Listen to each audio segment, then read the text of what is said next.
নমস্কার বন্ধুরা, আজকে আবার একটা নতুন রেসিপি নিয়ে এসেছি। আজকে রেসিপিটা তোমরা থাম্বনেল দেখে অবশ্যই বুঝতে পেরেছো, তাও তোমাদের সঙ্গে শেয়ার করছি। আজকে রেসিপি হবে একদম নিরামিষ পালক পনির।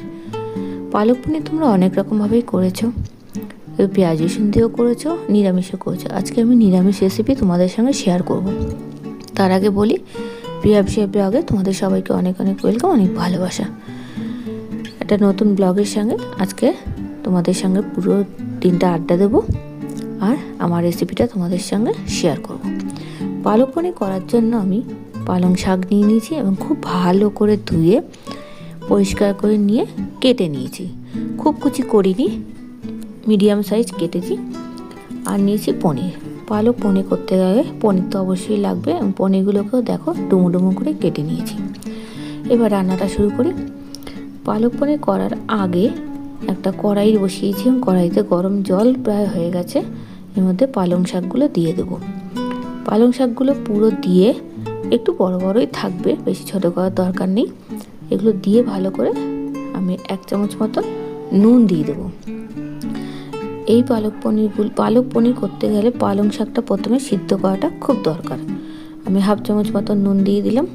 এবার নুন দিয়ে ভালো করে একটু মিশিয়ে নিচ্ছি। এপাশ ওপাশ করে ভালো করে মিশিয়ে নিয়ে এটা ঢাকা দিয়ে রেখে দেবো, কিছুক্ষণ সেদ্ধ হতে দেবো। একদম নরম হয়ে গেলে তারপরে এটা তুলে নেব। তোমরা দেখো পালকটা কিন্তু একদম, পালং শাকটা নরম হয়ে গেছে। এবার এগুলো যে তুলে নিচ্ছি, এগুলো একটা পাত্রের মধ্যে তুলবো না খালি, এটা একটা ঠান্ডা জলের পাত্র নিয়েছি। এই যে পাত্রটা নিয়েছি এর মধ্যে ঠান্ডা জল নিয়েছি, ঠান্ডা জলের মধ্যে এটা তুলে নিচ্ছি।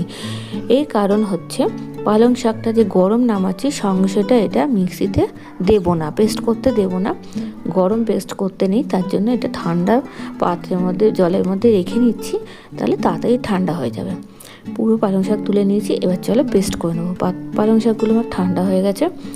এবার যে জলে তুলে নিয়েছি সেই পালং শাকগুলো মিক্সিতে আমি নিয়ে নিলাম।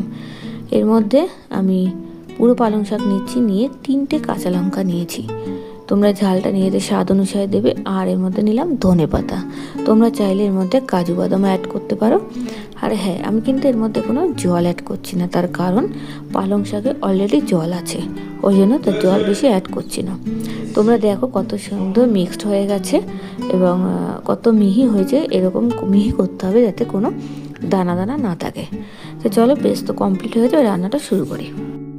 আমি কড়াইটা গরম করে নিয়ে তেল দিয়ে দিয়েছি। তেলের মধ্যে দিয়ে পনিরগুলো একটু ভেজে নেব। আমি কোনো দিনই পনির খুব বেশি ভাজি না, লাল লাল করি না। আমি একটু এপিট ওপিট করে নাড়িয়ে নিয়েই আমি তুলে দিই। পনির আমি খুব বেশি কোনো দিন ভাজি না। তোমরা চাইলে পনিরগুলো তুলে একটা গরম জলের মধ্যে রাখতেই পারো, কিন্তু আমি সেগুলো কিছু করব না। প্লেন একটু পাত্রের মধ্যে পনিরগুলো তুলে নিচ্ছি। বেশি ভাজলে একটু শক্ত হয়ে যায়। আর তোমরা চাইলে কাঁচা পনিরও দিতে পারো এর মধ্যে। এরপর যে তেল আছে ওই তেলের মধ্যেই একদম 1/2 চামচ মতন ঘি নিয়েছি।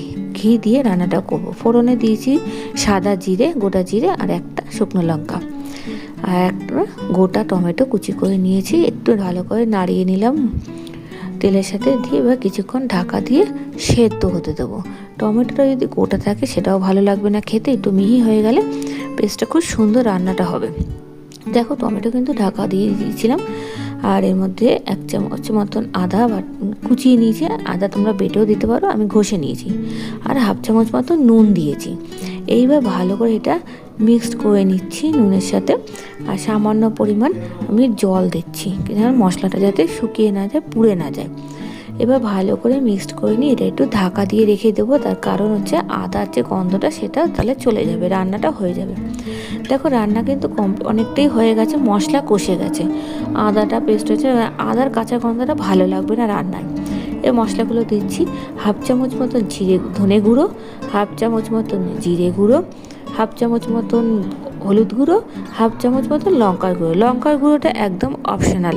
লঙ্কার গুঁড়ো তোমরা চাইলে দিতে পারো, না চাইলেও না দরকার নেই। ঝাল যেরকম খাবে, কেন অলরেডি ওখানে 3খানা কাঁচা লঙ্কা আমি দিয়ে রেখেছিলাম। এবার মশলাটা ভালো করে কষাতে হবে। মশলা থেকে একটু কষে গেলে, তেল বেরিয়ে আসলেই আমি এটা তুলে নেব, মশলাটা দিয়ে দেবো, মানে পালংয়ের যে পেস্টটা দিয়ে দেবো, একটু সামান্য পরিমাণ জল দিয়ে দিচ্ছি।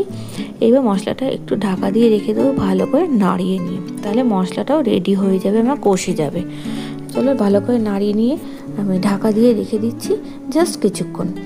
দেখো মশলা কিন্তু কষে গেছে, তেল ছেড়ে এসছে। এই যে তেলটা বেরিয়ে এসছে, এইবার আমি যে পেস্টটা রেডি করেছিলাম পালং শাকের, সেটা এখানে ঢেলে দিচ্ছি। পালং শাকে ঢেলে দেওয়ার পর মিক্সিতে আমাদের কিছুটা গায়ে লেগেই থাকে। আমরা বাঙালি বস, ওইটা তো ফেলে দেওয়া যায় না, তাই জল দিয়ে মিক্সিটা ভালো করে ধুয়ে নিয়ে ওই ধোয়া জলটা এর মধ্যে ঢেলে দিলাম। এইবার মশলার সাথে ভালো করে পালং শাকের পেস্টটা কষিয়ে নিতে হবে। ভালো করে এটা ঘুরিয়ে নাড়িয়ে মিক্সড করে নিচ্ছি মশলার সাথে। তোমরা দেখতে পাচ্ছ কিন্তু খুব সুন্দর মিহি হয়েছে, আর খেতেও স্বাদ হবে। ঠিক এইভাবে করো। এবার ভালো করে নাড়িয়ে নিয়ে আমি এটা কিছুক্ষণ ঢাকা দিয়ে রেখে দেবো। ভালো করে পেস্টটা আমি মশলার সাথে কষিয়ে নিয়েছি। এবার কিছুক্ষণ ঢাকা দিয়ে রেখেছিলাম। দেখো যেহেতু মশলাটার সাথে শাকটা একটু কুক হতে দিলাম, অনেকটাই হয়ে গেছে। এবার পনিরগুলো দিয়ে দিলাম। পনিরগুলো দিয়ে ভালো করে মশলার সাথে পালং শাকের পেস্টের সাথে নাড়িয়ে নেবো, যাতে নুন ঝাল যেটা আছে মশলাগুলো, সেগুলো পনিরের ভেতরে ঢুকে যাবে। পনিরটা তাহলে ভালো লাগবে খেতে মুখে পড়লে। ভালো করে নাড়িয়ে নিয়ে এটাও কিছুক্ষণ ঢাকা দেবো, কুক হতে দেবো। তাহলে পনিরের মধ্যে নুন ঝালের স্বাদটাও ঢুকবে। আর মধ্যে কোনো জল অ্যাড করছি না, যা আছে এই গ্রেভি দিয়ে রান্নাটা কমপ্লিট হবে। দেখো আমরা কিন্তু ঢাকা দিয়ে রেখেছিলাম, অনেকটাই মাখা হয়েছে। তোমরা এইভাবে করবে। হ্যাঁ, লাস্টে আমি এর মধ্যে একটা দিচ্ছি জিনিস, সেটা হচ্ছে দুধের স্বাদ। তোমরা এখানে ফ্রেশ ক্রিম যদি বাড়িতে তোমাদের অ্যাভেলেবেল থাকে, তাহলে এখানে ফ্রেশ ক্রিমটা দিতে পারো।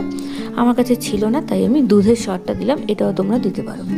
দুধের স্বাদ দিয়ে ভালো করে নাড়িয়ে নিলাম। এবার কসুরি মেথিটা হাতে করে ভালো করে ক্রাশ করে নিয়ে আমি নাড়িয়ে দিলাম। সবশেষে কসুরি মেথিটা রান্নায় পড়লে রান্নার স্বাদটাই যেন অসাধারণ হয়ে যায়। তোমরা এইভাবে রান্নাটা করে দেখো, কেমন লাগলো কমেন্ট বক্সে কমেন্ট করে জানিও। ভিডিওটা লাইক করো, শেয়ার অবশ্যই করে দিও। আমার নতুন বন্ধুদের বলছি চ্যানেলটাকে সাবস্ক্রাইব করে দিও নিত্য নতুন ভিডিও পাওয়ার জন্য। আজকের রেসিপিটা এই অবধি। আর হ্যাঁ, ভিডিওটা ভালো লেগে থাকলে হাইপ অবশ্যই করে দিও। আজকে গ্রেভিটাও আমি এই অবধি রাখছি। তোমাদের যদি মনে করো তাহলে গ্রেভিটা আর একটু কমিয়ে নিতে পারো। আমি এরকমই রাখছি। রুটির সাথে পরোটার সাথে জাস্ট অসাধারণ লাগবে এই পালক পনির। তোমরা এইভাবে রান্না করে আমাকে অবশ্যই কমেন্ট বক্সে জানাবে তোমাদের কেমন লাগলো আমার এই ভিডিওটা। যদি ভালো লেগে থাকে তাহলে লাইক করতে কিন্তু ভুলো না। তাই দেখো আমি কিন্তু আর শুকাচ্ছি না। এরপর যদি শুকাও একদম মাখা হয়ে যাবে, খেতে স্বাদ গ্রেভিটা পাওয়া যাবে না। আমি একটু গ্রেভিটা রাখছি পালক পনিরে। তাহলে আমরা যেহেতু ভাতের সাথে খাবো, তাই একটু গ্রেভি প্রয়োজন হয়। আর রুটি পরোটার সাথে খেতে গেলে গ্রেভিটা তোমরা আর একটু শুকিয়ে নিতে পারো। তা এই অবধি আজকের রেসিপি। তোমরা সবাই সুস্থ থেকো, ভালো থেকো। আবার দেখা হবে নতুন ভিডিওর সঙ্গে। টাটা।